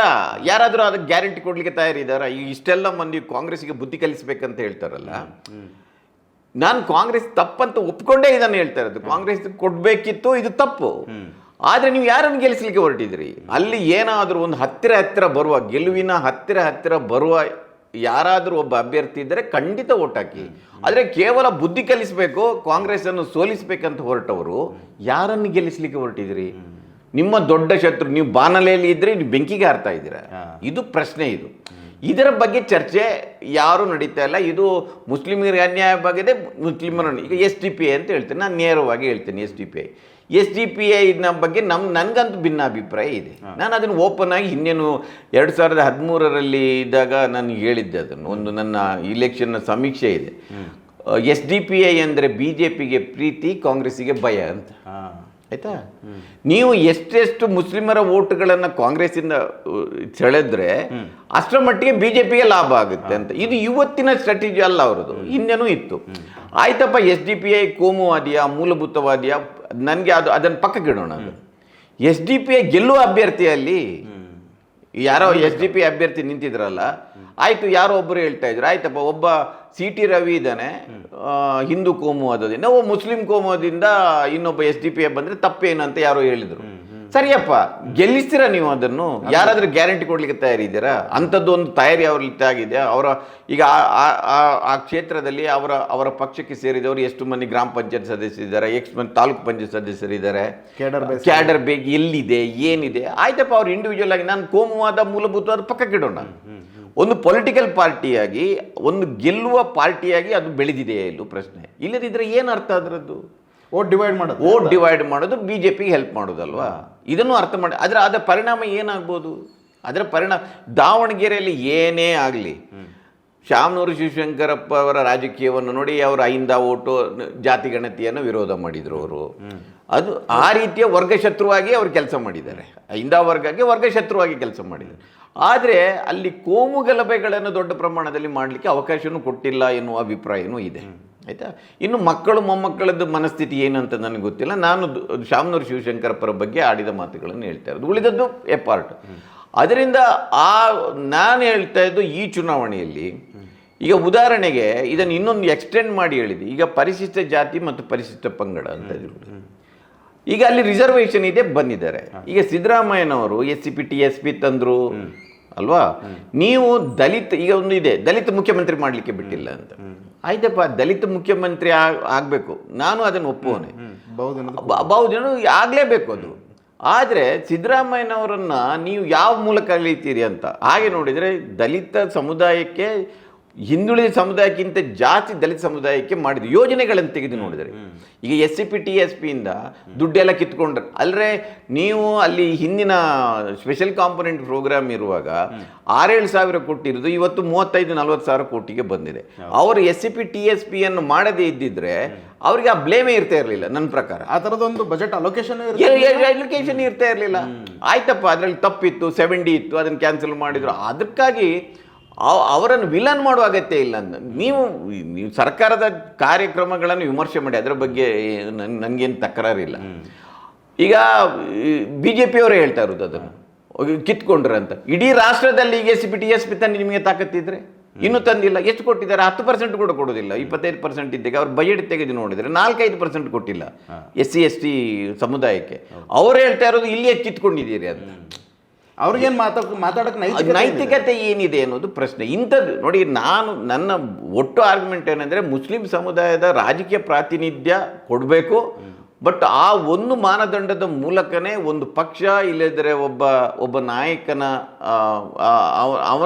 ಅವನನ್ನು ಅಳೆಯಬಾರದು ಅಂತ ನಾನು ಹೇಳ್ತಾ ಇರೋದು. ಇದು ಹೆಂಗಾಗ್ತಿದೆ ಅಂದರೆ ಸರ್, ಮುಸ್ಲಿಂ ಸಮುದಾಯದ ಹೆಸರು ಹೇಳ್ಕೊಂಡು ಅದೇ ಸಮುದಾಯನ ಹಣಿಯುವಂಥ ಕೆಲಸನೂ ಅಲ್ವಾ? ಹೌದೌದು. ಇದು ಈ ನೆರೇಟಿವ್ ಅನ್ನು ಏನಾಗಿದೆ ಅಂದರೆ, ಈಗ ಮುಸ್ಲಿಮರಿಗೆ ಇವರು ಅನ್ಯಾಯ ಮಾಡ್ತಾರೆ ಅಂತ ಹೇಳಿ ಅದು ಡಿವೈಡ್ ಮಾಡಿ ಮುಸ್ಲಿಮರನ್ನೇ ಸೋಲಿಸೋದು. ಇದು ನೋಡಿ ಹೇಗಿದೆ ಅಂದರೆ, ಈ ಮೀಸಲಾತಿಯ ಫಲಾನುಭವಿಗಳೇ ಮೀಸಲಾತಿಯನ್ನು ವಿರೋಧಿಸೋದು. ಆ ರೀತಿಯ ನಮ್ಗೆ ಯಾಕೆ ಮೀಸಲಾತಿ, ಅವನು ಅದರ ಬೆನಿಫಿಟ್ ತಗೊಳ್ತಾನೆ, ಆಮೇಲೆ ಮೀಸಲಾತಿಯ ವಿರುದ್ಧ ಮಾತಾಡೋದು. ಆ ರೀತಿಯ ಒಂದು ಮನಸ್ಥಿತಿ ಇಲ್ಲಿ ಕಾಣುತ್ತೆ. ಇಲ್ಲಿ ನೋಡಿ, ಇನ್ನೂ ನೋಡಿ ಮುಸ್ಲಿಂ ಪ್ರಾತಿನಿಧ್ಯ ಇಲ್ಲದ್ರೆ ಮುಸ್ಲಿಮರ ಕಲ್ಯಾಣದ ಬಗ್ಗೆ ಪ್ರಶ್ನೆ ಬಂದಾಗ ಇನ್ನೊಂದು ಇದೆ ನೋಡಿ. ನೀವು ಮುಸ್ಲಿಂ ಪ್ರಾತಿನಿಧ್ಯ ಯಾಕೆ ಯಾವುದೇ ಸಮುದಾಯದ ರಾಜಕೀಯ ಪ್ರಾತಿನಿಧ್ಯ ಸಮಗ್ರವಾಗಿ ಆ ಸಮುದಾಯದ ಹಿತಾಸಕ್ತಿಯನ್ನು ಯಾಕೆ ಕಾಪಾಡಲಿಕ್ಕೆ ಆಗ್ತಾ ಇಲ್ಲ ಎನ್ನುವುದು ಕೂಡ ನಾವು ಅರ್ಥ ಮಾಡ್ಕೊಳ್ಬೋದು. ಯಾಕೆಂದರೆ ಈಗ ನೋಡಿ, ಮುಸ್ಲಿಂ ಸಮುದಾಯದಿಂದ ಕಾಂಗ್ರೆಸ್ಸಿಂದ ಒಬ್ಬರು ಟಿಕೆಟ್ ಕೊಟ್ಟರು, 9 ಜನ ಕೊಟ್ಕೊಟ್ರು. ಅವರ ಫಸ್ಟ್ ಇಂಟ್ರೆಸ್ಟ್ ಏನು? ಅವರ ಪಕ್ಷಕ್ಕೆ ಅವರು ನಿಷ್ಠೆ ತೋರಿಸೋದು. ಅವರ ಪಕ್ಷಕ್ಕೆ ಒಂದು ಶಿಸ್ತಿನ ಚೌಕಟ್ಟಾಗುತ್ತೆ, ಜಮೀರಿಗೆ ಒಂದು ಶಿಸ್ತಿನ ಚೌಕಟ್ಟಾಗುತ್ತೆ. ಎಷ್ಟೇ ಒದ್ದಾಡಿದ್ರು ಆ ಚೌಕಟ್ಟಿನ ಒಳಗಡೆ ಹೋರಾಡಬೇಕು, ಆಯಿತಾ? ಅದರಿಂದ ಹೊರಗೆ ಬರಲಿಕ್ಕೆ ಆಗೋದಿಲ್ಲ, ಅವರಿಗೆ ಮಿತಿ ಇದೆ. ಅದರಿಂದ ಅವ್ರು ಶಕ್ತಿ ಮೀರಿ ಏನೋ ಪ್ರಯತ್ನ ಮಾಡಿದ್ದಾರೆ, ಅದು ಅಷ್ಟಕ್ಕೆ ಸೆಟ್ಲ್ ಆಯಿತು. ಆದರೆ ಇಲ್ಲಿ ಚರ್ಚೆ ಮಾಡಬೇಕಾಗಿರೋದು ಏನಂದರೆ, ನೀವು ಈಗ ನಮ್ಮ ಎಲ್ಲ ಸಮುದಾಯ, ನಾನು ಮತ್ತೆ ಅದನ್ನು ಎಲ್ಲದಕ್ಕೆ ಯಾಕೆ ಹೇಳ್ತೇನೆ ಅಂದರೆ, ಎಲ್ಲ ಜಾತಿ ಸಮುದಾಯಗಳಿಗೆ ಅವರ ನಾಯಕತ್ವವನ್ನು ರಾಜಕೀಯ ಪಕ್ಷಗಳಿಗೆ ಕೊಟ್ಟುಬಿಟ್ಟಿದೆ. ಈಗ ಪ್ರಶ್ನೆ ಅಲ್ಲಿದೆ ಸರ್, ಅಂದರೆ ಈಗ ಮಾತಾಡ್ತಿರೋದು ಈಗ ರಾಜಕೀಯ ಪ್ರಾತಿನಿಧ್ಯದ ಬಗ್ಗೆ ಅಷ್ಟೇ ಚರ್ಚೆ ಆಗ್ತಿದೆ. ಅಲ್ಲಿ ಇದೇ ಸಮುದಾಯದ ಕೋಟಾದಲ್ಲಿ ಅವಾರ್ಡ್ಗಳನ್ನ ತಗೊಂಡು ಹೋಗೋರಿದ್ದಾರೆ, ಗುರುತಿಸ್ಕೊಳ್ಳೋರಿದ್ದಾರೆ. ಇದೇ ಸಮಾಜದ ಐಡೆಂಟಿಟಿನಲ್ಲಿ ಸಾಮಾಜಿಕ ಚಿಂತಕರು ಅನ್ನಿಸ್ಕೊಂಡಿರೋರು, ಬರಹಗಾರರು, ಸಾಂಸ್ಕೃತಿಕ ನಾಯಕರು, ಬೇರೆ ಬೇರೆಯವರು ಇದ್ದಾರೆ. ಅವರೆಲ್ಲರೂ ಬಾಯಿ ಮುಚ್ಕೊಂಡು ಕೆಲವರು ಜನ ಸಾಮಾನ್ಯರು ಮಾತಾಡ್ತಿರೋದು ಬಿಟ್ರೆ, ಅವರಷ್ಟೇ ಬಲಿಯಾಗ್ತಿದ್ದಾರೆ ಬಿಟ್ರೆ ಬೇರೆ ಎಲ್ಲರೂ ಬಾಯಿ ಮುಚ್ಕೊಂಡು ಕೂತ್ಕೊಂಡಿದ್ದಾರೆ. ಇದು ನೋಡಿ, ಈಗ ಆ ಸಮುದಾಯವನ್ನು ಜಾಗೃತಿಗೊಳಿಸುವ, ಈಗ ಒಬ್ಬ ರಾಜಕಾರಣಿಗೆ ಅವನದ್ದೇ ಆದ ಮಿತಿ ಇರುತ್ತೆ. ಅವನ ಪಕ್ಷದ ಚೌಕಟ್ಟಿನಲ್ಲೇ ಮಾತಾಡ್ತಾನೆ, ಪಕ್ಷದ ಚೌಕಟ್ಟಿನಲ್ಲಿ ಮಾತಾಡ್ತಾನೆ. ನಾನು ಹೇಳ್ತಾ ಇರೋದು, ಈಗ ಬುದ್ಧಿಜೀವಿಗಳಿದ್ದಾರೆ, ಪ್ರತಿ ಸಮುದಾಯದಲ್ಲಿದ್ದಾರೆ, ಬುದ್ಧಿಜೀವಿಗಳಿದ್ದಾರೆ, ಚಿಂತಕರಿದ್ದಾರೆ, ಸಾಹಿತಿಗಳಿದ್ದಾರೆ, ಸಂಗೀತಗಾರರು, ಇಂಥದ್ದು ಬಹಳ ಒಂದು ದೊಡ್ಡ ಸಮುದಾಯ ಇದೆ, ಒಂದು ಸಾಂಸ್ಕೃತಿಕ ಜಗತ್ತಿದೆ. ಆ ಸಾಂಸ್ಕೃತಿಕ ನಾಯಕರು ಏನಿದ್ದಾರೆ ಅವ್ರಿಗೆ ಏನು ಜವಾಬ್ದಾರಿ ಇಲ್ವಾ? ಅವ್ರು ಮಾತಾಡ್ಬೋದು, ಅವರಿಗೆ ಪಕ್ಷದ ಬೌಂಡ್ರಿಗಳು ಇರುವುದಿಲ್ಲ. ಹೌದು. ಈಗ ಉದಾಹರಣೆಗೆ ದಾವಣಗೆರೆ ಉಪಚುನಾವಣೆ ಮುಸ್ಲಿಮರಿಗೆ ಅನ್ಯಾಯ ಆಗಿದೆ, ಅವ್ರಿಗೆ ಕೊಡಬೇಕಿತ್ತು. ನಾನು ಹೇಳ್ತೇನೆ ಕೊಡಬೇಕಿತ್ತು. ಅದು ಯಾಕೆ ಕೊಟ್ಟಿಲ್ಲ? ಯಾಕೆ ಕೊಟ್ಟಿಲ್ಲ ಅಂದರೆ ಅದನ್ನು ಕೇಳಿದವರು ಕಾಂಗ್ರೆಸ್ನ ಒಳಗಿನ ಎಮ್ ಎಲ್ ಎಗಳು. ಕಾಂಗ್ರೆಸ್ನ ಎಮ್ ಎಲ್ ಎಗಳು ಹೈಕಮಾಂಡ್ ಹೇಳಿದ ಕೂಡಲೇ ಅವರು ಸುಮ್ಮನಾಗ್ತಾರೆ. ಪಕ್ಷ ಚೌಕಟ್ಟು. ಉಳಿದವರಿಗೆ ಏನಾಗಿದೆ? ಇಷ್ಟೊಂದು ಮಂದಿ ಸಾಹಿತಿಗಳಿದ್ದಾರೆ, ದೊಡ್ಡ ದೊಡ್ಡ ಸಾಹಿತಿಗಳು ಹೆಸರು ಹೇಳಿಬಿಡ್ತೇನೆ. ಬೊಳುವಾರ ಮೊಹಮ್ಮದ್ ಕುಂಜಿ ಇದ್ದಾರೆ, ಬಾನು ಮುಸ್ತಾಕ್ ಇದ್ದಾರೆ, ರೆಹಮತ್ ತರೀಕೆರೆ ಇದ್ದಾರೆ, ಫಕೀರ್ ಮೊಹಮ್ಮದ್ ಕಟ್ಪಾಡಿ ಇದ್ದಾರೆ, ಇನ್ನು ಕೆಲವರು ಇದ್ದಾರೆ. ನಾನು ದೊಡ್ಡ ಸ್ಟಾರ್ಗಳನ್ನು ಹೇಳ್ತಾ ಇದ್ದೇನೆ. ಇವರು ಯಾರಾದರೂ ಒಂದು ಶಬ್ದ ದಾವಣಗೆರೆಯಲ್ಲಿ ಮುಸ್ಲಿಮರಿಗೆ ಅನ್ಯಾಯ ಆಗಿದೆ ಅಂತ ಹೇಳಿದಾರ? ನಮಗಂತೂ ಕೇಳಿಸಿಲ್ಲ ಸರ್. ನಾನು ಹೇಳ್ತಾ ಇರೋದು, ಏನು ಸಮಸ್ಯೆ ನಿಮಗೆ? ನೀವು ಮಾತಾಡಿ, ಆಯ್ತಪ್ಪ ಮುಸ್ಲಿಮರ ಬಗ್ಗೆ ಮುಸ್ಲಿಮರೇ ಮಾತಾಡಬೇಕಾ ಅನ್ನೋದು ಪ್ರಶ್ನೆ ಇದೆ. ಆಯಿತು, ಮುಸ್ಲಿಮರ ಬಗ್ಗೆ ನೀವು ಮಾತಾಡೋದು ಬೇಡ, ಉಳಿದವರನ್ನು ಒಟ್ಟು ಮಾಡಿ ಐಂದ ಅಂತ ನಾವು ಹೇಳ್ತೇವರೆಲ್ಲ. ನಾನು ಕರೆದ್ರೆ ನಾನು ಬರ್ತಿದ್ದೆ, ಮುಖ್ಯಮಂತ್ರಿ ಹತ್ರ ಹೋಗಿ ಕೇಳಬೇಕಿತ್ತು, ದಾವಣಗೆರೆಯಲ್ಲಿ ಮುಸ್ಲಿಮರಿಗೆ ಒಂದು ಟಿಕೆಟ್ ಕೊಡಬೇಕಿತ್ತು. ಯಾಕೆ ಈ ತರ ಸೈಲೆನ್ಸ್ ಇರುತ್ತೆ, ಮೌನ? ಅದೇ ನೋಡಿ, ಅದಕ್ಕೆ ಎರಡು ಕಾರಣ ಇದೆ. ಒಂದು, ಬಾಬ್ರಿ ಮಸೀದ್. ನಾನು ಈಗ ಬೊಳುವಾರ್ ಮೊಹಮ್ಮದ್ ಕುಂಜಿ ಇಂಥವರನ್ನು, ಸಾರಾ ಅಬೂಬಕ್ಕರನ್ನು, ಅವರನ್ನು ಭಾಳ ವರ್ಷಗಳಿಂದ ಹಿಂದೆ ನೋಡಿದ್ದೆ. ಅವರು ಭಾಳ ಕ್ರಾಂತಿಕಾರಿಗಳ ಥರ ಮಾತಾಡಿದ್ದು ಕೂಡ ಇದೆ, ಇಲ್ಲಂತ ನಾನು ಹೇಳೋದಿಲ್ಲ. ಬೊಳುವಾರ್ ಮೊಹಮ್ಮದ್ ಕುಂಜಿ ನನ್ನ ವಿದ್ಯಾರ್ಥಿ ಜೀವನದಲ್ಲಿ ನಮಗೆ ಒಂದು ಸ್ವಲ್ಪ ಅವರು ನಮ್ಮ ಆ ಕಡೆ ಆಕರ್ಷಿತರಾದರು. ಅವರ ಬರವಣಿಗೆ, ಅವರ ಕಥೆಗಳು ಅದೆಲ್ಲ ಇದ್ದಾರೆ, ಇಲ್ಲ ಅಂತ ಮಾಡಿಲ್ಲ. ಬಾಬ್ರಿ ಮಸೀದಿ ಧ್ವಂಸದ ನಂತರ ಒಳಗಿನ ಲಿಬರಲ್ ವಾಯ್ಸ್ಗಳಿದೆ ಅಲ್ಲ, ಅದು ಸ್ವಲ್ಪ ತಣ್ಣಗಾಯಿತು. ಯಾಕೆಂದ್ರೆ ಒಂದು ಡಿವಿಷನ್ ಕ್ರಿಯೇಟ್ ಆಯಿತು. ಇವರು ಮುಸ್ಲಿಂ ಧರ್ಮದ ಒಳಗಿನ ಹುಳುಕುಗಳನ್ನು ಹೇಳಿದರೆ ಈ ಸಂಘ ಪರಿವಾರ ಅದನ್ನೇ ಯೂಸ್ ಮಾಡಿಕೊಂಡು ಅದನ್ನೇ ಮುಸ್ಲಿಮರ ವಿರುದ್ಧ ಎತ್ತಿಕಟ್ತಾ ಇದ್ದಾರೆ. ನಾವು ಬಹಿರಂಗವಾಗಿ ಇದನ್ನು ಚರ್ಚೆ ಮಾಡಬಾರದು ಎನ್ನುವುದು ಒಂದು ಅಭಿಪ್ರಾಯ ಬಂದು ಎಲ್ಲರೂ ಸುಮ್ಮನಾದರೂ ಅದು ಆ ವಾಯ್ಸೇ ತಣ್ಣಗಾಗ್ಬಿಡ್ತು. ನೋಡಿ, ಹಾವೇರಿಯಲ್ಲಿ ಸಾಹಿತ್ಯ ಸಮ್ಮೇಳನ ಆದಾಗ ಆ ಕನ್ನಡ ಸಾಹಿತ್ಯ ಪರಿಷತ್ನ ಅಧ್ಯಕ್ಷ ಒಬ್ಬ ಮುಸ್ಲಿಮರಿಗೆ ಅಲ್ಲಿ ಒಂದೇ ಒಂದು ಅವಕಾಶವನ್ನು ಕೊಡದೆ ಮಾಡಿದ್ರು. ಭಾಳ ಸ್ಪಷ್ಟವಾಗಿ ಮುಸ್ಲಿಮರನ್ನು ಹೊರಗಿಟ್ಟರು. ನಾವಾಗ ಅದಕ್ಕೆ ಪರ್ಯಾಯ ಸಮ್ಮೇಳನ ಮಾಡಿದ್ವಿ. ಇದೇ ಬಾನು ಮುಸ್ತಾಕ್ ಅವರನ್ನು ಅದಕ್ಕೆ ಅಧ್ಯಕ್ಷರನ್ನಾಗಿ ಮಾಡಿದ್ದಾರೆ. ಅಂದರೆ ನೀವು ಒಟ್ಟು ಮಾಡಿದರೆ, ನಾನು ಹೇಳ್ತಿರೋದು ದಾವಣಗೆರೆ ಮಾತ್ರ ಅಲ್ಲ, ಈ ಸಮುದಾಯವನ್ನು ಎಚ್ಚರಿಸುವ, ಅವರಲ್ಲಿ ಜಾಗೃತಿಯನ್ನು ಮೂಡಿಸುವ, ಅವರ ನಾಗರಿಕ ಪ್ರಜ್ಞೆಯನ್ನು ಅವರಿಗೆ ಹುಟ್ಟಿಸುವಂಥ ಒಂದು ಕೆಲಸ ಅದು ರಾಜಕಾರಣಿಗಳಿಂದ ಆಗೋದಿಲ್ಲ. ಅದು ಹೋರಾಟಗಾರರು, ಚಳವಳಿಗಾರರು, ಇವರಿಂದ ನಡೆಯಬೇಕು. ಸಾಹಿತಿಗಳು ಅವರನ್ನು ಮಾಡಬೇಕು, ಅವರನ್ನು ಎಜುಕೇಟ್ ಮಾಡಬೇಕು ಮತ್ತು ಅವರ ಪರವಾಗಿ ದನಿ ಎತ್ತಬೇಕು. ನೀವು ನೋಡಿ, ಜವಾಬ್ದಾರಿ ಕೂಡ. ಈಗ ನೋಡಿ, ಯಾವುದಾದರೂ ಅಕಾಡೆಮಿ, ನಾನು ಮುಸ್ಲಿಮರು ಡಿಮಾಂಡ್ ಮಾಡ್ತಾರೆ ಅಂತ ನಾನು ಹೇಳೋದಿಲ್ಲ, ಆದರೆ ಸಾಮಾನ್ಯವಾಗಿ ನಾನು ಸರ್ಕಾರದಲ್ಲಿ ಇದ್ದು ಅದರ ಪಾರ್ಟ್ ಆಗಿದ್ದ ಕಾಲದಿಂದ ಹೇಳ್ತಾ ಇದ್ದೇನೆ. ಸಾಮಾನ್ಯವಾಗಿ ಅಕಾಡೆಮಿ ಮತ್ತೊಂದು ಪ್ರಶಸ್ತಿ ಎಲ್ಲ ಬಂದಾಗ ಸಾಮಾಜಿಕ ನ್ಯಾಯವನ್ನು ಪಾಲಿಸಬೇಕು ಎನ್ನುವುದು ಒಂದು ಮುಖ್ಯಮಂತ್ರಿಗಳ ನಿರ್ದೇಶನ ಇದು. ಸಾಮಾಜಿಕ ನ್ಯಾಯವನ್ನು ಪಾಲಿಸಬೇಕು ಅಂದರೆ ಎಲ್ಲ ಸಮುದಾಯಗಳಿಗೆ ಅಕಾಡೆಮಿ ಸ್ಥಾನ ಇರಲಿ, ಪ್ರಾಧಿಕಾರಗಳಿರಲಿ, ನಾನು ಸಾಹಿತ್ಯಕ್ಕೆ ಸಂಬಂಧಿಸಿದಾಗ ಹೇಳೋದು, ಇಲ್ಲೇ ಪ್ರಶಸ್ತಿ ಕೊಡೋದಾಗಿರಲಿ, ಸಾಮಾಜಿಕ ಅಂದರೆ ದಲಿತರು, ಮುಸ್ಲಿಮರು, ಅಲ್ಪಸಂಖ್ಯಾತರು, ಹಿಂದುಳಿದ ಜಾತಿಗಳಿಗೆ ಇವರಿಗೆ ಸೂಕ್ತ ಪ್ರಾತಿನಿಧ್ಯ ಕೊಡಬೇಕು ಎನ್ನುವುದು ಒಂದು ಅದು ಅಲಿಖಿತವಾದ ಒಂದು ನಿಯಮ ಇದೆ. ಕಾಂಗ್ರೆಸ್ ಸರ್ಕಾರದಲ್ಲಿ ಸಿದ್ದರಾಮಯ್ಯ ಇರೋದು, ನನಗೆ ಗೊತ್ತಿಲ್ಲ, ಉಳಿದವ್ರ ಬಗ್ಗೆ ಗೊತ್ತಿಲ್ಲ, ಇತ್ತು. ಅದನ್ನು ಪಾಲಿಸ್ತಾ ಬಂದಿದ್ದಾರೆ. ಅದೇ ಕೋಟದಲ್ಲಿ ಭಾಳ ಮಂದಿ ಆಗಿರೋದು. ಆಗದೆ ಈಗ ನೋಡಿ, ಕೊಡದೇ ಇದ್ರೆ ಯಾಕೆ ಮುಸ್ಲಿಮರಿಗೆ ಕೊಟ್ಟಿಲ್ಲ ಅಂತ ಕೇಳ್ತಾರಲ್ಲ, ಸಹಜ, ಅದು ಕೇಳಬೇಕು ನನ್ನ ಪ್ರಕಾರ. ಆದರೆ ಆ ರೀತಿ ಪಡ್ಕೊಂಡವರು ಅದೇ ಸಮುದಾಯಕ್ಕೆ ಅನ್ಯಾಯ ಆದಾಗ ಧ್ವನಿ ಎತ್ತಬೇಕಂತ ನಾನು ಹೇಳ್ತೇನೆ. ತಮಗೆ ಅನ್ಯಾಯ ಆದಾಗ ಧ್ವನಿ ಎತ್ತೋರು ಮಿಕ್ಕವ್ರಿಗೆ ಅನ್ಯಾಯ ಆದಾಗಲೂ ಧ್ವನಿ ಎತ್ತಬೇಕು. ಸಾಧ್ಯ ಆದರೆ ಆ ಸಮುದಾಯದ ರಾಜಕೀಯ ನಾಯಕರ ವಿರುದ್ಧ ಧ್ವನಿ ಎತ್ತಬೇಕು. ನಾನು ಇದನ್ನು ಹೇಳಬೇಕಾ ಬೇಡಬೇಕಾ ಗೊತ್ತಿಲ್ಲ ನನಗೆ. ನಾನು ಬಿಲ್ಲವ ಸಮುದಾಯದಿಂದ ಬಂದವನು. ನಾನು ಜನಾರ್ದನ್ ಪೂಜಾರಿ ಅವರು ತಪ್ಪಾಗಿದೆ ಅಂತ ಹೇಳಿದ್ದೀನಿ, ನಾನು ನಿಷ್ಠುರ ಕಟ್ಟಿಕೊಂಡವನು. ಹರಿಪ್ರಸಾದ್ ಹೇಳಿದಾಗ ತಪ್ಪಾಗಿದೆ ಅಂತಲೇ ಹೇಳಿದವನು, ನಿಷ್ಠುರ ಕಟ್ಟಿಕೊಂಡ. ನಾನೇನು ಹಿಂದೆ ಮುಂದೆ ನೋಡಲಿಲ್ಲ. ಅದರಿಂದ ನನಗೆ ಕೇಳೋ ಹಕ್ಕು ಇದೆ ಅಂತ ತಿಳ್ಕೊಂಡಿದ್ದೇನೆ ನಾನು. ನೀವು ನೀವು ನೋಡಿ, ಜಾತಿ ಬಗ್ಗೆ ಒಂದು ಪ್ರಶ್ನೆ ನಾನು ಭಾಳ ಸರಿ ಹೇಳಿದ್ದೇನೆ. ಜಾತಿಯ ಬಗ್ಗೆ ಒಬ್ಬ ಪ್ರೀತಿ ಇಟ್ಕೊಳ್ಳೋದು ತಪ್ಪಲ್ಲ, ಆದರೆ ಅವನ ಪ್ರೀತಿ ಆ ಸಮುದಾಯದ ಕಟ್ಟ ಕಡೆಯ ಮನುಷ್ಯನ ಬಗ್ಗೆ ಪ್ರೀತಿ ಇರುತ್ತೆ ಅಲ್ಲ, ಆದರೆ ತುತ್ತ ತುದಿಯ ಮನುಷ್ಯನ ಬಗ್ಗೆ ಪ್ರೀತಿ ಇರುತ್ತೆ ಅಂತ. ತುತ್ತ ತುದಿಯ ಮನುಷ್ಯನ ಬಗ್ಗೆ ಪ್ರೀತಿ ಇರಬಾರ್ದು, ಆ ಸಮುದಾಯದ ಕಟ್ಟ ಕಡೆಯ ಮನುಷ್ಯನ ಬಗ್ಗೆ ಪ್ರೀತಿ ಇರಬೇಕು. ದಾವಣಗೆರೆಯಲ್ಲಿ ನಾವು ಮಾತಾಡಬೇಕಾಗಿರೋದು, ಅಲ್ಲಿರುವ ಮುಸ್ಲಿಂ ವರ್ತಕರು ಇಲ್ಲದ್ರೆ ಜಮೀನ್ದಾರರು ಅಂಥವ್ರು ಇದ್ದರೆ ಅವರ ಪರವಾಗಿಲ್ಲ. ಒಬ್ಬ ಸಾಮಾನ್ಯ ಮುಸ್ಲಿಮು ಬೀಡಿ ಕಟ್ಟುವವನು, ಕಾರ್ಮಿಕ, ಇದನ್ನೆಲ್ಲ ಅವನಿಗೆ ಅನ್ಯಾಯ ಆಗ್ತಾ ಇರೋದಲ್ವಾ. ನೀವು ಅವರ ಪರವಾಗಿ ದನಿ ಎತ್ತುವುದು ಪ್ರತಿಯೊಬ್ಬ ಮುಸ್ಲಿಂ ಚಿಂತಕರ ಕರ್ತವ್ಯ ನನ್ನ ಪ್ರಕಾರ. ಆಗಿದ್ದ ನೀವು ನೋಡಿ, ರಾಜಕೀಯ ನಾಯಕತ್ವರು ಅದು ಯಾರೇ ಆಗಲಿ, ಯಾವ ಪಕ್ಷದವರೇ ಆಗಲಿ, ಅದು ಅವರಿಗೆ ಒಂದು ಲಿಮಿಟೇಷನ್ ಇರುತ್ತೆ. ಅವ್ರು ಮಾತಾಡೋದಿಲ್ಲ, ಅವ್ರು ಮಾತಾಡೋದಿಲ್ಲ. ನಾನು ಹೇಳ್ತಾ ಇರೋದು ಈ ರೀತಿಯ ಒಂದು ಜಾಗೃತಿಯನ್ನು ಹುಟ್ಟಿಸುವ ಕೆಲಸ ಆಗಬೇಕು. ಇದು ನೋಡಿ, ಇದು ಚರ್ಚೆ ಆಯ್ತಲ್ಲ, ದಾವಣಗೆರೆ ಉಪಚುನಾವಣೆ ಪ್ರಾತಿನಿಧ್ಯ ಇಲ್ಲ, ಅದು ಇದ್ರಲ್ಲಿ ಚರ್ಚೆ ಆಯಿತು, ರಿಸಲ್ಟ್ ಬರುತ್ತೆ, ಆನಂತರ ಯಾರಾದರೂ ಮಾತಾಡ್ತಾರೆ ಕೇಳಿ, ಇನ್ನು ನೆಕ್ಸ್ಟ್ ಇಲೆಕ್ಷನ್ವರೆಗೆ ಮಾತಾಡಿ. ಇದು ಸೀರಿಯಸ್ ಇಶ್ಯೂ. ನನ್ನ ಪ್ರಕಾರ ಇದಕ್ಕೆ ಪರಿಹಾರ ಏನಂತ ಯಾರಾದರೂ ಕೇಳಬೇಕು. ನನ್ನ ಪ್ರಕಾರ ನೀವು ನಾನೇ ಕೇಳಿ ಸರ್. ಹಾಗಿದ್ರೆ ಇವಾಗ ಪರ್ಯಾಯ ಏನು ಅಂತ ಇದಕ್ಕೆ? ನೋಡಿ, ಒಂದು ನಿಜವಾದ ಪರಿಹಾರ ಏನಂದರೆ, ನೀವು ಶಿಕ್ಷಣದಲ್ಲಿ ಉದ್ಯೋಗದಲ್ಲಿ ಮೀಸಲಾತಿ ಇದ್ದಾಗನೇ ರಾಜಕೀಯದಲ್ಲಿ ಕೂಡ ಮೀಸಲಾತಿ ಬರಬೇಕು. ಆಯಿತಾ? ಈಗ ಉದಾಹರಣೆಗೆ ದಲಿತರಿಗೆ ರಾಜಕೀಯ ಮೀಸಲಾತಿ ಇಲ್ಲದೇ ಇದ್ದಿದ್ರೆ ಇಷ್ಟು ರೆಪ್ರೆಸೆಂಟೇಷನ್ ಇರಲಿಲ್ಲ. ಆದರೆ ಆ ಮೀಸಲಾತಿ ಕೂಡ ಪರಿಪೂರ್ಣ ಅಂತ ನಾನು ಹೇಳ್ತಾ ಇಲ್ಲ. ಅಂಬೇಡ್ಕರ್ ಅವರು ಬಯಸಿದ್ದು ಬೇರೆ. ಅಂಬೇಡ್ಕರ್ ದಲಿತ ಕಾನ್ಸ್ಟಿಟ್ಯೂನ್ಸಿ ಮಾಡಬೇಕಂದ್ರೆ ದಲಿತ ಮತದಾರರೇ ದಲಿತ ಪ್ರತಿನಿಧಿಗಳನ್ನು ಆರಿಸಬೇಕಂತ. ಅದು ಆ ಪೂನಾ ಫ್ಯಾಕ್ಟ್ ನಂತರ ಅದು ಏನೇನೋ ಆಯಿತು, ಅದು ಇನ್ನೊಂದು ಚರ್ಚೆ. ಅದು ಕೂಡ ಪರ್ಫೆಕ್ಟ್ ಅಲ್ಲ ಇವತ್ತು, ಅದಲ್ಲ. ಆದರೆ ಹಿಂದುಳಿದ ಜಾತಿಗಳಿಗೆ ಮತ್ತು ಮುಸ್ಲಿಮರಿಗೆ ಆ ಅವಕಾಶವನ್ನು ಕೂಡ ಕೊಡಲಿಲ್ಲ. ಈಗ 32% ಅಂತ ತಿಳ್ಕೊಳ್ಳಿ ಹಿಂದುಳಿದ ಜಾತಿಯವರು, ಅವರಿಗೆ 32% ಶಾಸನಸಭೆಯಲ್ಲೂ ವಿಧಾನಸಭೆಯಲ್ಲೂ ಇರಬೇಕು, ಅವರು ಲೋಕಸಭೆಯಲ್ಲೂ ಇರಬೇಕು. ಈಗ 12.9 13% ಅಂದ್ಕೊಳ್ಳಿ ಮುಸ್ಲಿಮರು ಇದ್ದಾರೆ, ಅವರಿಗೆ ಅಷ್ಟು ರೆಪ್ರೆಸೆಂಟೇಷನ್ ಸಿಗಬೇಕು. ಸಾಮಾನ್ಯವಾಗಿ ಯಾವ ಪಕ್ಷವನ್ನು ಕೊಡಲಿಕ್ಕೆ ಹೋಗೋದಿಲ್ಲ. ನೀವು ನಾಳೆ ಅದು ಶಾಸನಬದ್ಧವಾಗಿ ಒಂದು ಮೀಸಲಾತಿ ಬಂದರೆ ಆಗುತ್ತೆ. ನನ್ನ ಪ್ರಕಾರ ಅದು ಒಂದೇ ಪರಿಹಾರ. ಈಗ ನೋಡಿ, ವಿದ್ಯೆ ಮತ್ತು ಉದ್ಯೋಗದಲ್ಲಿ ಈಗ ಕರ್ನಾಟಕದಲ್ಲಿ 4% ಅವರಿಗೆ ರಿಸರ್ವೇಷನ್ ಇದೆ. ಆ ರಿಸರ್ವೇಷನ್ ಇದ್ದ ಕಾರಣಕ್ಕಾಗಿ ಒಂದಿಷ್ಟು ಅವಕಾಶಗಳು ಸಿಕ್ಕಿದೆ. ನಾನು ಭಾಳ ಪರ್ಫೆಕ್ಟಾಗಿ ಸಿಕ್ಕಿದೆ ಅಂತ ನಾನು ಹೇಳ್ತಾ ಇಲ್ಲ, ಅದು ಸಿಕ್ಕಿದೆ. ಈಗ ನೋಡಿ, ರಿಸರ್ವೇಷನ್ ಇಲ್ಲದ ನ್ಯಾಯಾಂಗದಲ್ಲಿ ಆಗಲಿ ಮೀಡಿಯಾದಲ್ಲೇ ಆಗಲಿ ಎಷ್ಟು ಮಂದಿ ಮುಸ್ಲಿಮರು, ಎಷ್ಟು ಮಂದಿ ಹಿಂದುಳಿದ ಜಾತಿಗಳು, ಎಷ್ಟು ಮಂದಿ ದಲಿತರು, ಹಿಂದುಳಿದ ಜಾತಿ ಬಿಡಿ, ದಲಿತರು ಮತ್ತು ಮುಸ್ಲಿಮರು ಇದ್ದಾರೆ, ಇರುವುದಿಲ್ಲ. ಅದು ರಿಸರ್ವೇಷನ್ ಭಾಳ ನ್ಯಾಯಾಂಗದಲ್ಲಿ ಇಲ್ಲವೇ ಇಲ್ಲ, ಭಾಳ ಕಡಿಮೆ. ಯಾಕೆಂದರೆ ಅಲ್ಲಿ ರಿಸರ್ವೇಷನ್ ಇಲ್ಲ.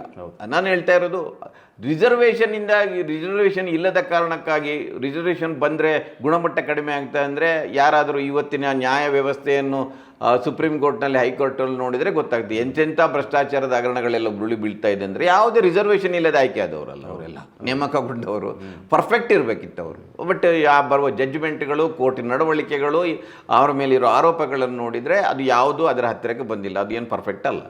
ಅದರಿಂದ ಒಂದು ಪರಿಹಾರ ಏನಂದರೆ, ನೋಡಿ, ಕಾಂಗ್ರೆಸ್ನಲ್ಲಿ ಒಂದು ಅಲಿಖಿತವಾದ ಒಂದು ಪದ್ಧತಿ ಇತ್ತು. ಏನಂದರೆ ಡಿಸ್ಟ್ರಿಕ್ಟ್ ಹೆಡ್ ಕ್ವಾರ್ಟರ್ಸ್ಗಳಲ್ಲಿ ಮುಸ್ಲಿಮರಿಗೆ ಟಿಕೆಟ್ ಕೊಡೋದಂತ. ನೀವು ಅವರ ಪಾಪ್ಯುಲೇಷನ್ ತೆಗೆದು ನೋಡಿದರೆ ರೂರಲಲ್ಲಿ 10% ಇದ್ದರೆ 20% ಅವರು, ನಾನು ಜನರಲ್ ಆಗಿ ಹೇಳ್ತೇನೆ, ಬಟ್ ಹಾಗೆ ಇದೆ. ಅರ್ಬನ್ ಏರಿಯಾದಲ್ಲಿ ಅದರ ಡಬ್ಬಲ್ ಇರ್ತಾರೆ. ಇವತ್ತು ಮುಸ್ಲಿಮರು ಹಳ್ಳಿಗಳಲ್ಲಿ ಹೆಚ್ಚು ಇಲ್ಲ, ಅವರು ಸಿಟಿಗಳಿಗೆ ಬಂದುಬಿಟ್ಟಿದ್ದಾರೆ. ಅದರಿಂದ ಆ ಅರ್ಥದಲ್ಲಿ ಕೂಡ ಎಲ್ಲ ಕಡೆ ಡಿಸ್ಟ್ರಿಕ್ಟ್ ಹೆಡ್ ಕ್ವಾರ್ಟರ್ಸ್ಗಳಲ್ಲಿ ಕೊಡ್ತಾಯಿದ್ರು. ಈಗ ತುಮಕೂರಲ್ಲಿ ಕೊಡ್ತಾಯಿದ್ರು, ಈಗ ಮಂಗಳೂರಲ್ಲಿ ಒಬ್ಬ ಕ್ರಿಶ್ಚಿಯನ್ ಕೊಡ್ತಾಯಿದ್ರು. ಆ ರೀತಿ ಪಟ್ಟಣ ಪ್ರದೇಶಗಳಲ್ಲಿ ಕೊಡ್ತಾಯಿದ್ರು, ಅಲ್ಲಿ ಇದ್ದಾರೆ ಅಂತ. ಅದು ಕಡಿಮೆ ಆಗಿದೆ. ಯಾಕೆ ಕಡಿಮೆ ಆಗಿದೆ ಅಂದರೆ, ಇವತ್ತು ಪೊಲರೈಸೇಷನ್ ಈ ರೀತಿ ಆಗಿದೆ ಅಂದರೆ, ಒಬ್ಬ ಮುಸ್ಲಿಮನಿಗೆ ಟಿಕೆಟ್ ಕೊಟ್ಟು ಕೂಡಲೇ ಎಲ್ಲ ಹಿಂದೂಗಳನ್ನು ಪೊಲರೈಸೇಷನ್ ಮಾಡುವ ಒಂದು ವ್ಯವಸ್ಥೆಯನ್ನು ಅದು BJP ಮಾಡ್ತಾಯಿದೆ. ಇದು ಭಾಳ ಡೇಂಜರಸ್ ಆದ ಟ್ರೆಂಡ್. ಇಂಥ ಸಂದರ್ಭದಲ್ಲಿ ಇನ್ನೊಂದು ಅವಕಾಶ ಏನಂದರೆ, ನೀವು ರಾಜ್ಯಸಭೆಗೆ ಕಳಿಸುವಾಗ, ವಿಧಾನ ಪರಿಷತ್ತಿಗೆ ಕಳಿಸುವಾಗ ಅವರಿಗೆ ಹೆಚ್ಚಿನ ಅವಕಾಶಗಳನ್ನು ಕೊಡಬೇಕು. ನೀವು ಅಲ್ಲೂ ಕೂಡ ನೀವು ಒಕ್ಕಲಿಗರು, ಲಿಂಗಾಯತರು, ಕುರುಬರು ಇದನ್ನೇ ನೀವು ಕೊಡ್ತಾ ಹೋದರೆ ಇವರಿಗೆ ಎಲ್ಲಿ ಅವಕಾಶ ಸಿಗುತ್ತೆ? ಅವರಿಗೆ ಆ ಸಂದರ್ಭದಲ್ಲಿ ಕೊಡಬೇಕು. ಅದು ಇಲ್ಲದಿದ್ದರೆ ಒಂದು ರಾಜಕೀಯ ಮೀಸಲಾತಿಯನ್ನು ತರುವ ಪ್ರಯತ್ನವನ್ನು ಮಾಡಬೇಕು. ಈಗ ನೋಡಿ, ಯತ್ನಾಳ್ ಮೊನ್ನೆ ಭಾಷಣ ಮಾಡ್ತಾ ಇದ್ದಾರೆ, ಅವರಿಗೆ ಇರುವ ಅಲ್ಪಸಂಖ್ಯಾತ ಸ್ಥಾನಮಾನವನ್ನೇ ನಾನು ಮುಖ್ಯಮಂತ್ರಿಯಾಗಿ ಕಿತ್ತಾಕ್ತೇನೆ ಅಂತ. ಅವ್ರು ಮುಖ್ಯಮಂತ್ರಿ ಆಗೋದು ಇಲ್ಲ, ಯಾರೇ ಬಂದರೂ ಅದನ್ನು ಕಿತ್ತಾಕ್ಲಿಕ್ಕೂ ಆಗೋದಿಲ್ಲ. ಅದನ್ನು ಮಾಡಬೇಕಾದ್ರೆ ಸಂವಿಧಾನವನ್ನು ಬದಲಾವಣೆ ಮಾಡಬೇಕು. ಅದು ಅವರದೊಂದು ಹಿಡನ್ ಎಜೆಂಡಾ ಇದೆ, ಅದು ಈಡೇರುವುದು ಕೂಡ ಇಲ್ಲ. ಆದರೆ ಒಂದು ರಾಜಕೀಯ ವ್ಯವಸ್ಥೆಯಲ್ಲಿ, ಈಗಿರುವ ವ್ಯವಸ್ಥೆಯಲ್ಲಿ ಎಲ್ಲೆಲ್ಲಿ ನೇಮಕಾತಿಗಳನ್ನು ನಡೆಯುತ್ತೆ ನೋಡಿ. ಕರ್ನಾಟಕದಲ್ಲಿ ಇನ್ನೊಂದು ನಾನು ಹೇಳಿ ಮುಗಿಸ್ತೇನೆ. ಕರ್ನಾಟಕದಲ್ಲಿ ಈಗ ಮುಸ್ಲಿಮರದ ಅವರಿಗೆ ಕೊಟ್ಟ ಸೌಲಭ್ಯಗಳನ್ನೆಲ್ಲ ನಾನು ಅದಕ್ಕೆ ಹೇಳ್ತಾ ಇರೋದು, ನೀವು ರಾಜಕೀಯ ಪ್ರಾತಿನಿಧ್ಯ ಒಂದೇ ಮಾನದಂಡ ಆಗಬಾರದು ಅಂತ. ಈಗ ಕರ್ನಾಟಕದಲ್ಲಿ ನಾನು ಹೇಳಿದ್ದೆ, ಬಜೆಟ್ಗಳು ಎಷ್ಟು ಕೊಟ್ಟಿದ್ದಾರೆ, 4,500 4,700 ಕೋಟಿ ಬಜೆಟ್ ಕೊಟ್ಟಿದ್ದಾರೆ. ಆಮೇಲೆ ಅದು ಹೆಚ್ಚಿನ ಸಂದರ್ಭದಲ್ಲಿ ಯಾರಾದರೂ ಬಜೆಟ್ ತೆಗೆದು ನೋಡಿದ್ದಾರೆ, ಅದು ಶಿಕ್ಷಣಕ್ಕೆ ಕೊಟ್ಟಿದ್ದಾರೆ, ಆರೋಗ್ಯಕ್ಕೆ ಕೊಟ್ಟಿದ್ದಾರೆ, ವಸತಿಗೆ ಕೊಟ್ಟಿದ್ದಾರೆ. ಅದು ಇಂಪ್ಲಿಮೆಂಟ್ ಮಾಡದೇ ಇದ್ದರೆ, ನೀವು ಈಗ ವಸತಿ ಸಚಿವ ಜಮೀರ್ ನೀವು ಹೋಗಿ ಹಿಡಿದು ನಿಲ್ಲಿಸಿ, ಯಾಕೆ ಮಾಡಿಲ್ಲ ಅಂತ. ನಿಮಗೆ ಕೊಟ್ಟಿದ್ದಾರಲ್ಲ, ನೀವು ನಿಲ್ಲಿಸಿ, ಅದನ್ನು ಮಾಡಿಸ್ಬೇಕು. ನಾನು ಅದನ್ನು ಹೇಳೋದಲ್ಲ, ಅದರಿಂದ ಕೊಟ್ಟಿದ್ದಾರಲ್ವಾ. ಈಗ ನೀವು ಇಬ್ಬರು ಸಚಿವರಿದ್ದಾರೆ, ಒಬ್ಬರು ಸ್ಪೀಕರ್ ಇದ್ದಾರೆ, ಒಬ್ಬರು ಚೀಫ್ ವಿಪ್ ಇದ್ದಾರೆ ವಿಧಾನ ಪರಿಷತ್ತಲ್ಲಿ, ಒಂದು 25 ಮಂದಿ ನಿಗಮ ಮಂಡಳಿಯಲ್ಲಿ ಸದಸ್ಯರಿದ್ದಾರೆ. ಅವಕಾಶಗಳನ್ನು ಕೊಟ್ಟಿದ್ದಾರಲ್ಲ, ಪ್ರಾತಿನಿಧ್ಯ ಕೊಟ್ಟಿದ್ದಾರೆ. ನಾನು ಹೇಳ್ತಾ ಇರೋದು ಅದು ಅವರ ಜನಸಂಖ್ಯೆಗೆ ಅನುಗುಣವಾಗಿ ಪ್ರಾತಿನಿಧ್ಯ ಸಿಕ್ಕಿಲ್ಲ, ಅದನ್ನ ಒಪ್ಪೋಣ ನಾವು. ಆದ್ರೆ ನೀವು ಯುಪಿ ಹೋದ್ರೆ, ಬಿಹಾರ್ಗೆ, ಬೇರೆ ಏನು ಬೇಡ, ನೀವು ಕಮ್ಯುನಿಸ್ಟ್ ಇರುವ ರಾಜ್ಯಗಳಿಗೆ ಹೋದ್ರೆ ತಿಳ್ಕೊಳ್ಳಿ, ವೆಸ್ಟ್ ಬೆಂಗಾಲಲ್ಲಿ ಎಷ್ಟು ಕೊಟ್ಟಿದ್ದಾರೆ, ಕೇರಳದಲ್ಲಿ ಎಷ್ಟು ಕೊಟ್ಟಿದ್ದಾರೆ ಅಂತ ಯಾರಾದ್ರೂ ಮಾಡ್ಲಿ. ಅದು ಜಾಸ್ತಿ ಕೊಟ್ಟಿದ್ರೆ ವೆಲ್ಕಮ್ ಅದು. ಆದ್ರೆ ಬಿಜೆಪಿ ಆಡಳಿತ ಪರಿಸ್ಥಿತಿಯಲ್ಲಿ ಖಂಡಿತ ಕೊಟ್ಟಿಲ್ಲ. ಹಾಗಿದ್ದಾಗ ನೀವು ಅದನ್ನು ಕೂಡ ಸ್ವಲ್ಪ ಯೋಚನೆ ಮಾಡಬೇಕು. ಇಷ್ಟೆಲ್ಲ ಕೊಟ್ಟ ನಂತರ ನೀವು ಜಾಸ್ತಿ ಕೇಳಿ, ಅದರ ಅಷ್ಟಕ್ಕೆ ನೀವು ಕೊಟ್ಟಿಲ್ಲ ಎನ್ನುವ ಕಾರಣಕ್ಕಾಗಿ ಕೊಟ್ಟವರನ್ನೇ ನೀವು ಸೋಲಿಸಲಿಕ್ಕೆ ಅಂತ ಹೊರಟ್ರೆ ನೀವು ಮತ್ತೆ ಬಾಣಲೆಯಿಂದ ಬೆಂಕಿಗೆ ಹಾರಿದಾಗ ಆಗುತ್ತೆ. ಆ ಯೋಚನೆಯನ್ನು, ಆ ತಿಳುವಳಿಕೆನ ಆ ಸಮುದಾಯ ನೋಡಿ. ಭಾಳ ಮಂದಿ ಯಾರೋ ದಾವಣಗೆರೆಯಿಂದ ಬಂತ ಹೇಳ್ತಾ ಇದ್ರು, ಸಾಮಾನ್ಯ ಜನರು ಕೆಲವು ರೂರಲ್ ಏರಿಯಾದಲ್ಲಿ ಈಗಲೂ ಶಾಮನೂರು ಶಿವಶಂಕರಪ್ಪರವರೇ ಜೀವಂತವಾಗಿದ್ದಾರೆ, ಅವರೇ ನಿಂತಿದ್ದಾರೆ ಅಂತ ಹೇಳ್ತಾರಂತೆ. ಮುಸ್ಲಿಮರಲ್ಲಿ ಆ ಮಟ್ಟಿನ ಒಂದು ಅಜ್ಞಾನ ಇದೆ. ಅವರನ್ನು ಎಜುಕೇಟ್ ಮಾಡುವಂಥ ಕೆಲಸ ಮಾಡಬೇಕು. ನಾನು ಅದಕ್ಕೆ ಹೇಳ್ತಾ, ಆ ಎಜುಕೇಟ್ ಮಾಡೋ ಕೆಲಸ ರಾಜಕಾರಣಿಗಳು ಮಾಡೋದಿಲ್ಲ. ಇದು ಯಾವಾಗಲೂ ಒಂದು ಸಮಾಜವನ್ನು ಎಚ್ಚರಿಸುವ ಮತ್ತು ರಾಜಕೀಯ ಬದಲಾವಣೆ ಮಾಡುವ ಕೆಲಸವನ್ನು ಚಳವಳಿಗಳು ಮಾಡಿದೆ. ಯಾವಾಗಲೂ ನೀವು ಇದು ಪ್ರಪಂಚದಾದ್ಯಂತ ಚಳವಳಿಗಳ ಮೂಲಕ ಮಾಡಿದೆ ವಿನಾ ಈ ರಾಜಕೀಯ ಪಕ್ಷಗಳಿಂದ ಏನೂ ಆಗೋದಿಲ್ಲ. ಆ ಕೆಲಸ ಅದರಲ್ಲಿ ಮುಸ್ಲಿಂ ಸಮುದಾಯದಲ್ಲಿ ಆಗಬೇಕು. ಅದರಲ್ಲಿ ಇಂಥ ಸುಮಾರು ಸಮಸ್ಯೆಗಳಿದೆ. ಒಂದು ಲಿಬರಲ್ ಆದ ನಾಯಕರನ್ನು ಅವರು ಒಪ್ಕೊಳ್ಳೋದಿಲ್ಲ, ಒಬ್ಬ ಮೂಲಭೂತವಾದಿಯನ್ನೇ ಅವರು ನಾಯಕರಾಗ್ತಾರೆ. ಯಾಕೆ ಆಗ್ತಾರೆ ಅಂದರೆ, ಯಾರಾದರೂ ಲಿಬರಲ್, ನಾನು ಹೇಳ್ತಾ ಇರೋದಿಲ್ಲ, ಹಿಂದಿನ ಅವರು ತೆಗೆದು ನೋಡಿ, ಈಗ ಜಾಫರ್ ಶರೀಫ್ ನೋಡಿ, ಇದ್ದಿದ್ರಲ್ಲಿ ಲಿಬರಲ್ ಒಬ್ಬ ನಾಯಕರು ಅವರು. ನೀವು ಅಜಿತ್ ಸೇಠನ್ನು ತೆಗೆದುಕೊಳ್ಳಿ, ಅವರು ಸೋಷಲಿಸ್ಟ್ ಮೂಮೆಂಟಿಂದ ಬಂದವರು. BA ಮೊಯ್ದೀನ್ ಸೋಷಲಿಸ್ಟ್ ಮೂಮೆಂಟಿಂದ ಬಂದವರು. SM ಆಹಿಯಾ ಅವರು ಕೂಡ ಆ ರೀತಿಯ ಮೂಮೆಂಟ್, ಆ ಗುಣಮಟ್ಟದ ಲೀಡರ್ಗಳು ಕಾಣ್ತಾ ಇಲ್ಲ. ಅದನ್ನು ನಾವು ಒಪ್ತೇನೆ. ಯಾಕೆ ಕಾಣ್ತಾ ಇಲ್ಲ ಅದು ನೋಡಿ. ಯಾರಾದರೂ ಸ್ವಲ್ಪ ಲಿಬರಲ್ ಆಗಿ ಮಾತಾಡಿದ್ರೆ ಅವನನ್ನು ಮುಸ್ಲಿಮರು ಇಷ್ಟಪಡದೆ ಇರುವ ಪರಿಸ್ಥಿತಿ ಇದೆ. ಮಾಡ್ಕೊಳ್ಳೋದೇ ಇಲ್ಲ. ಅದಕ್ಕಾಗಿ ಅವರು ಪಾಪ್ಯುಲರ್ ಇದರಲ್ಲಿ ಹೋಗ್ತಾರೆ.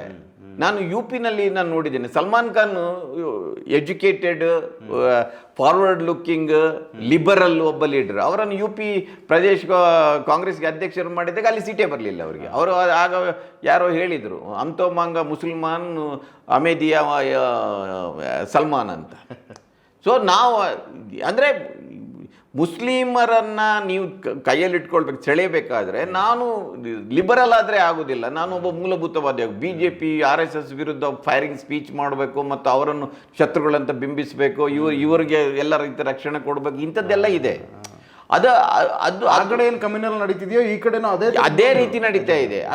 ಅದು ನಡೀಬಾರ್ದು. ಅದ್ರ ನಡುವೆ ಅವರನ್ನು ನೀವು ನೋಡಿ, ಈಗ BJP ಸಾಮಾನ್ಯ ಏನಾದರೂ ನೀವೇನು ಹೇಳ್ತಿದ್ರಲ್ಲ, ಒಬ್ಬ ಲಿಬರಲ್ಲು ಇವತ್ತಿಗೇನಾದರೂ ಯಾರಾದರೂ ಅದೇ ವರ್ಗದಿಂದ ಸಮುದಾಯದಿಂದ ಬಂದು ಎಲೆಕ್ಷನ್ಗೆ ನಿಲ್ತೀನಿ ಅಂದರೆ ಗೆಲ್ಲೋ ಸಾಧ್ಯತೆ ಇದೆಯಾ?